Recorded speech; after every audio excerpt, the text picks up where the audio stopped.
This is Michelle Goldman with ADP1 1406 project week 1, and the application that I'm working on for this course, it's an asset management tool that will allow those people in a professional environment who have to track mobile devices for a large group of users to be able to do so in a mobile environment on an iPhone, iPad, and be able to have this contact database of users, employees, where they can pull them up, reference them, see what type of devices they have, what carrier the device is with, contract end dates, and to be able to add, delete, or update those users and their devices very simply, to make it very quick and easy to do that, and also to be able to submit requests to the carriers for those users.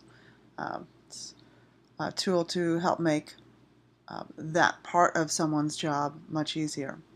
I am tasked with that as one of the things that I'm tasked with at my job, and it is very cumbersome having to do this manually with that one central place with all of the users or employees with all their devices.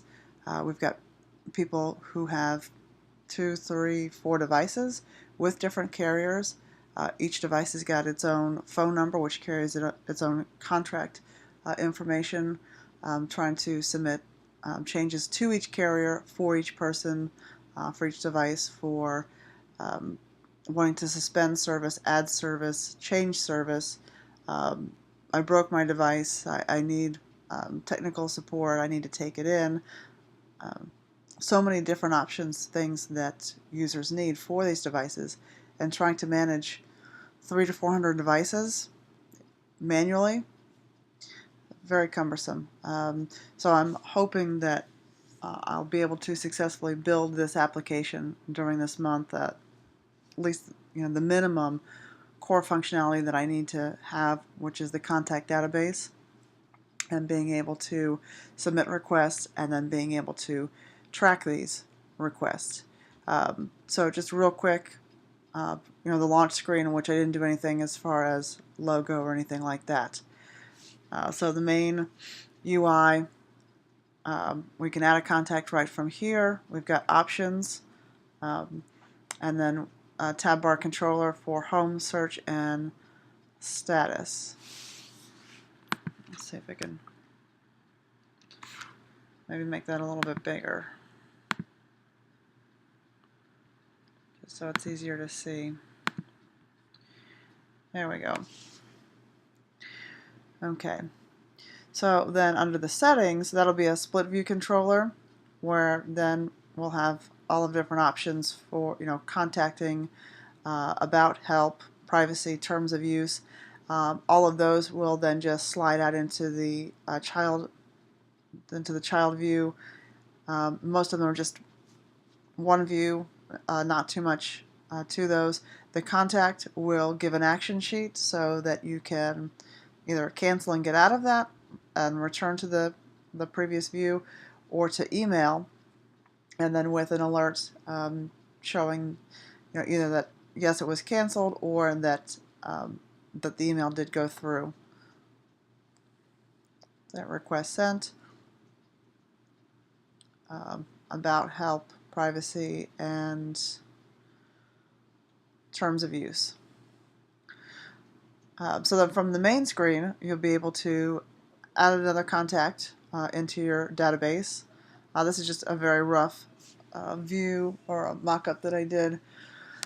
You can cancel and get out of it, go back to the previous view. Done once you put everything in to be able to save it. You can add a picture from the library or take one. Basic information for that user. And just with the alerts for canceling and or saving. The search view, which will have all of the contacts that are in the database. So I'll be able to search, If you want to be able to edit or add from here, tab bar controller again.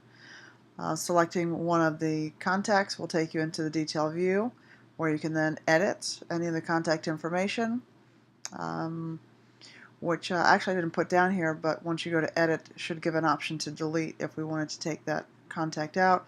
And then if you wanted to submit a request right here from that user, you can then submit a request to the carrier for whatever that user wanted.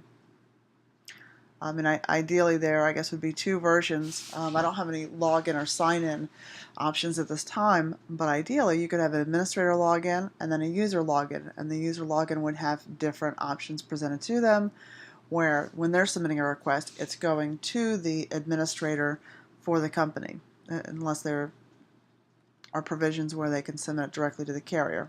That usually is not how things are done, though.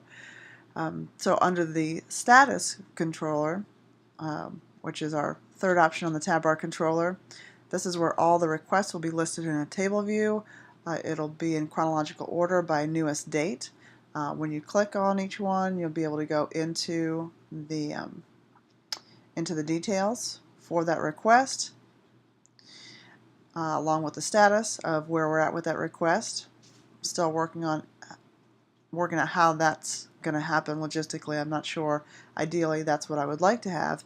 And then we've got options if you want to update the requester who sent that, who is requesting for this change to happen, and you either click on that or request status, which would go to the carrier to find out what's happening with that request.